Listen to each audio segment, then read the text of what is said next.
From Hollywood, it's time now for... Johnny Dollar. Dollar, this is Fred Starkey. Starkey? Worldwide Mutual out here in Columbus, Ohio. Oh, sure, Fred. How are you? Look here, Dollar, if you're free for a couple of days, I'd like to have you come on out here. Oh, what's it all about? Mrs. George Hemingway Tilford. Ever hear of her? Tilford? No, I don't think so. Pretty wealthy. Especially since a fire a few months ago. It destroyed a big lumber yard that her husband left to her. And Dollar, she wants to see you right away. Did she tell you why? No, she's being very mysterious about it. Something to do with that lumberyard fire, I suppose. Well, she simply wouldn't say, but she insists on having you come out to see her. Well, as long as your company won't quibble over the expense account. Yes, I guess we're stuck for it. Plus my usual fee, of course. Well, now, that depends on what you mean by usual. Let's talk about it when I get there.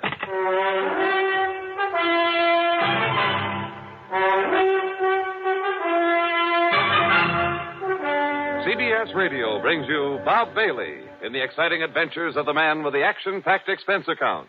America's fabulous freelance insurance investigator. Yours truly, Johnny Dollar.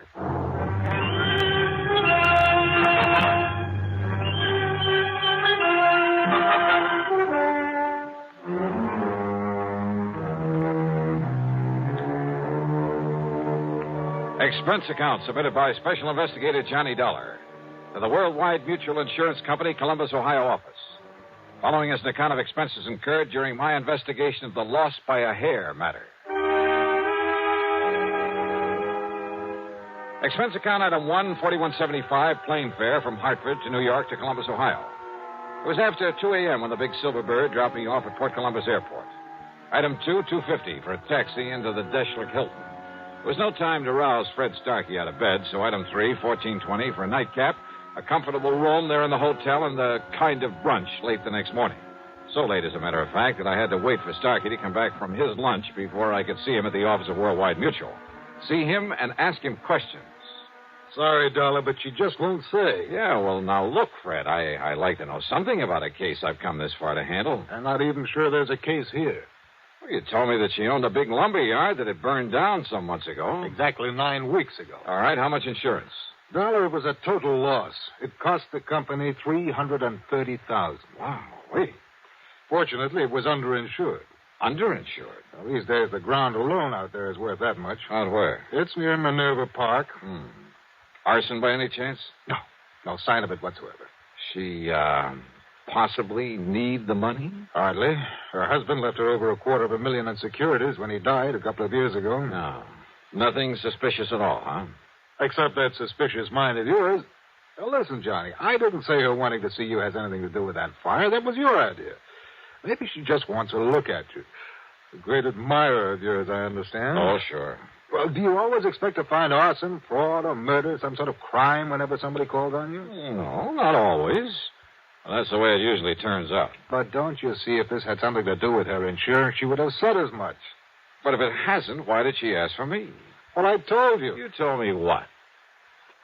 Oh, I don't know. I don't know why she wants to see you, but I'm willing to bet that it has nothing to do with that fire.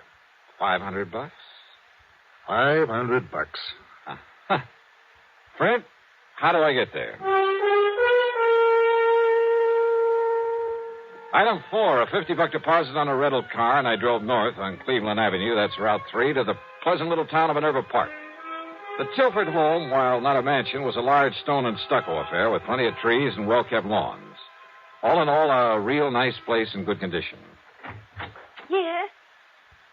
Oh. The surprise was the widow Tilford. In her middle 60s, I guess, but with a sparkle in her eye that made you feel she ought to be 25 years younger. She was dressed in well-tailored sport clothes. Her hair was gray, but cut in a short bob. And her subtle use of makeup made her look like a million. Johnny Dollar. Mrs. Tilford? That's right. And, Johnny, I'm such a fan of yours and that radio program that I hear every Sunday on WBNS that, well, I'll break down and confess that about a year ago I wrote and asked for your picture. Oh? And you wrote me the nicest letter when you sent it. Oh, of course. Grace Tilford. That's right.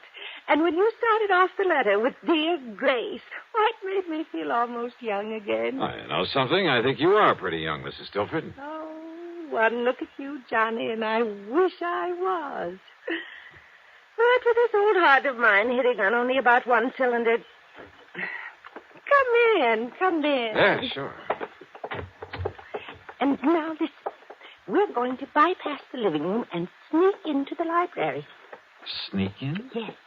So that we can talk alone for a little while. You see, your 3 suspects are there in the living room. You see? Just, what do you mean by suspects? Right in here, Johnny, and they won't disturb us. Okay. Now, sit down and be comfortable. Thanks. Now, Johnny, I suppose you're curious about why I sent for you. Yeah, well, according to Fred Starkey, it's all a big mystery. Oh, mystery's right. Was right. But, Johnny, I've solved it. Oh? Yes. The mystery of why my lumberyard burned down a few weeks ago. You mean it was set? That's exactly what I mean. I had no proof in the beginning, no reason to think it was set, but I have now. By whom, Mrs. Tilford? Oh, I wish you'd call me Grace, Johnny, just to flatter me a bit. Okay, sure. But who set the fire? All right. You said 3 suspects out there in the living room. That's right. Would you like to go in and meet them? And then pick out the one it is?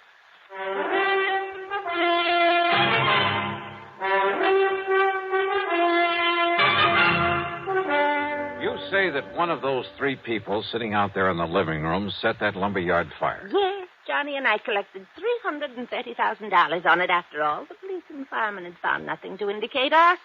Well, believe me, it's hard to spot in a fire like that. Then I got to thinking about those 3, about how each of them could profit by it. Possible that all 3 could have had a hand in it? Oh, if those 3 get together on anything, trust each other. Oh, never, never. Okay, then. Then a couple of days ago, I learned something. Proof that one of them did it. Which one? Well, if I know you, you're clever enough to find out. But if you already know, and suppose the one who did it knows that you know. Oh, not a chance. Oh, at least I don't think there is. And at least none of them has made any move against But me. if one of them... you better tell me which one. Well, now, Johnny, do you ever tell who's the guilty one on your radio program right at the beginning? Oh, now, let's face it, this is a little bit different.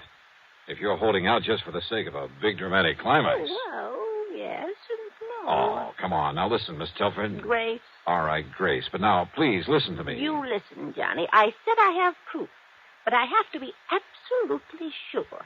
And there's where you can not only help me, but you'll know exactly how to proceed, how to take him in, or her, without danger to the rest of us. Listen, will you? If the guilty one knows that you know, you might be in pretty serious danger. Even with you around? Yes, even with me around. Well, I'm simply not going to tell you until you've met them and drawn your own conclusions. Okay, then let's get in it. All right. The middle-aged man is Harry W. Shelder, my husband's business manager before he passed on. He's not only very clever, but his sole interest in life is in money. I see. He did very well for my husband, but I've always felt he was really looking out for himself. But why set off the lumberyard? Because replaced by homes and stores and supermarkets that could be worth millions, he said. Ah, and you refused to do that. Yes. The lumber company had been in our family for generations. Gave me all the money I could want, so I wouldn't change it. But if it just happened to burn to the ground. Exactly. All of my objections would be wiped out. Uh-huh. Then if he's the Now, one... Wait, Johnny. Then there's Michael Tilford. Well, the younger man I noticed in there. Our adopted son. After college, business college, he tried to make his way, but not very successfully. Actually, he's been living on our bounty the past few years. A ne'er-do-well, Grace? Oh, well, he's not very good at anything. His ideas for that property aren't so ambitious as Harry Shelder's, but he's wanted me to sell it out to one of the development companies. And why? Because my husband's will provided that in the event of my death, he'd get half the income from it. I see. Mm-hmm. So he was bitterly opposed to my keeping it as a lumberyard. Well, motive for one, motive for two. And who's the third? The girl I saw in there. Nancy Willard, my niece. Ever since her parents died, quite penniless, by the way, we've taken care of her. It's simply out of pity, Johnny, not love. And, although I may change it now, she's heir to the bulk of my estate. Yeah. Well, offhand, I'd say that Michael is the least suspect of the three. Let's go talk to them. But I'll leave you alone with them. I want to clean up before dinner and wash my hair. It's a mess. Looks great to me. What? Like this? Okay. You gals have to have something to fuss about, I suppose. Now, let's go in and see those folks.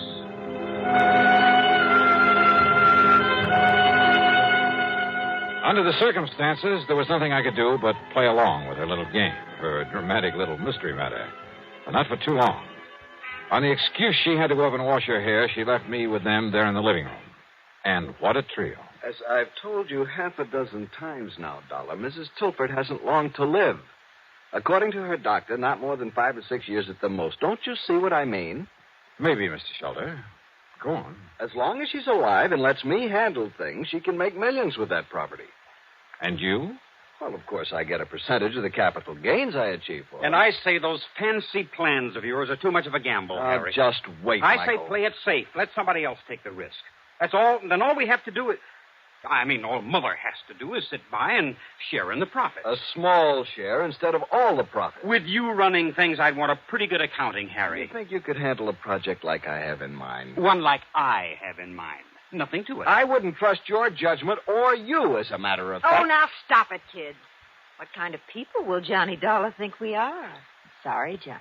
Oh, I find this all very interesting, Nancy. Don't you see, Dollar? Listen to me. No, you listen, Michael. Every time we get together this way, it's the same old thing. I've said it before, and I say it again. Let Auntie Grace handle things her own way. Of course. You're well provided for without even having to lift a finger. That's right, Harry. I'm not one of the hired help. Nancy, I resent that. But she does have a point there. Sure, so go ahead and resent, but... Oh, now, look, it's cocktail time, so let's have Haskell bring in the drinks and talk about other things, or just get quietly loaded. Haskell, this is Haskell. There's no reason why one of us can't bring us. Don't bother, Harry. Yes, you called to me, miss? Bring in the portable bar and plenty of ice cubes. Yes, Mum. I'll be after getting it for you right away. Where's my aunt?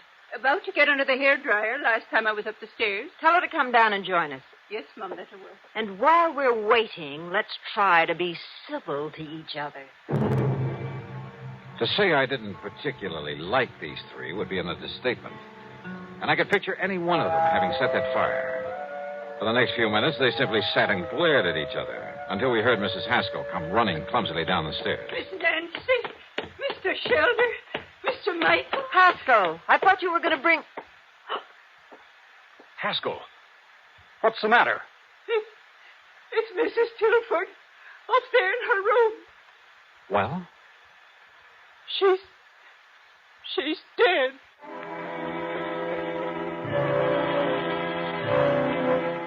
Mrs. Tilford, there in her bedroom, had died alone. Apparently, she'd been sitting under a hairdryer, then simply fallen to the floor, the big professional-looking machine falling beside her. Fortunately, the heating coils had apparently broken before they could set fire to anything.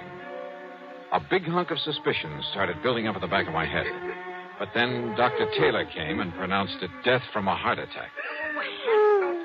Well, yet I must confess I certainly didn't... Well, she took such good care of herself. I was certain she'd live on for several years. Well, I'll go downstairs and make up my report and arrange to have the body taken care of. Well, we won't have to argue about the handling of her affairs anymore. Unless, of course, the court lets me act as executor of her estate. In which case, I warn you... Harry, how can you be so callous about it? Oh, the poor dear darling. Oh, shut up, Haskell. But Michael's right, Harry. Oh, sure. I suppose you two are heartbroken about her dying like this. Alone. She died all alone up here. Quit. While we were downstairs trying to pick her apart like a bunch of vultures, in spite of the way she treated all of us. What do you mean by that, Mike? We got so much better than we deserved. That's what I mean. All three of us. Harry, never bothering to see her, to come here and be nice to her. Just parked in his office in town, juggling figures to get as much out of her as he could. Michael, I resent... I don't care if you do. Heaven only knows how much you've cheated her since Father died. Only your foster father, remember? And Nancy, sitting around here, sponging off her, sweet-talking her, waiting for her to die. Look who's talking. With all the things she's done for you, Michael, you haven't even had the decency to come and visit her now and then. Yes, I know. When was the last time you were here? A month ago, 6 weeks ago, the last time that Harry was here. Is that true, Mike? Yes, Mr. Dollar, I'm afraid But it you is. didn't hesitate to accept the money she kept sending you. At least I... I tried to make my own way. Oh, sure. Big, ambitious little Michael. Well, what Baby. have you done for us? At least I've stayed here these past few weeks and gone through the motions of being nice to her, kept her company, helped her with her clothes, fixed her hair for her, and, well... Is that true, Mrs. Haskell? Yes, sir. Fixed her hair for her. Big deal. Miss Nancy even bought her that big hair drying machine. Oh. And the poor dear loved it so she was washing her hair 3 and 4 times a week. Now, what's that got to do with what Wait a we're minute. discussing? That's right. If it hadn't been for this crazy Wait, don't- machine, she would have been downstairs where we might have... Oh, Wait. Well, don't take it out on the hairdryer, I Michael. said wait a minute. My brain was fairly spinning. A news item in the New York papers less than a month ago. A freak accident, 1 in a million at a beauty parlor. A professional hair dryer machine, exactly like the one lying here on the floor. There'd been pictures of it, sketches, to show exactly what had happened. A tiny wire had come loose, had shocked the customer so badly that she'd lost consciousness. There'd been a big noise over it. And now here was Mrs. Tilford, a little frail old lady with a heart condition. Yeah. What is it, Mr. Dollar? Yes, Johnny. What's that funny look supposed to mean? Plenty. Mrs. Haskell, did you ever help Mrs. Tilford with this machine? Oh, jeez, I'd never even touched that contraption of the devil, sir. Dollar, this old biddy wouldn't even let Mrs. Tilford install an electric stove. But I failed to... Listen, when was this thing purchased? Why, about 3 weeks ago. I still have the bill for it in my office. Another of Nancy's little tricks gave it to Mrs. Tilford as a gift, but charged it to her account. But I failed to see... 3 weeks ago. So when I find the wire on it, it was cut instead of simply broken off when it fell. Mr. Dollar? Yeah, and I'm glad you didn't kick this thing anymore, Mike. You see it here? When she clamped this thing on her head, this wire touched her wet scalp. Oh, now, just... Good heavens. Then when she turned on the switch, well, that was it. Harry, you haven't been here for weeks. Well, I know, but I... Nor have you, Michael. And Mrs. Haskell was afraid to touch the thing. Well... Nancy. Yeah, Nancy. You were here, Nancy. And a few weeks ago, when you read in the papers how one of these machines might... No! Heaven Dollar! Oh, put it down, Nancy. No. I'll kill you. I'll kill all of you. Sure, I did it, but nobody will ever know because none of you will be alive. That's where you're wrong, Nancy! Michael! All right, Nancy. No! Let go of me! Sorry.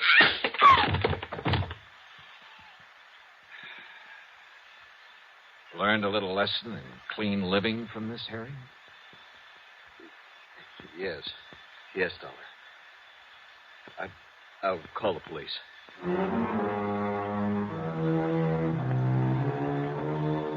So Nancy's wild shot busted one of his ribs, but Michael recovered. Nancy, I don't know what the penalty for murder is in Ohio, but believe me, she'll find out the hard way. As for the estate, well, that's up to the courts, too. No doubt much of what might have been Nancy's share will go to the company for that payment on the fire. Expense account total, including the trip back to Hartford, $162.70. Yours truly, Johnny Dollar.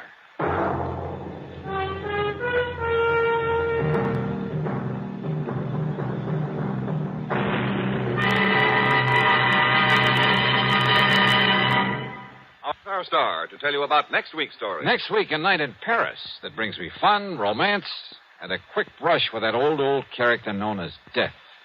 Join us, won't you? Yours truly, Johnny Dollar.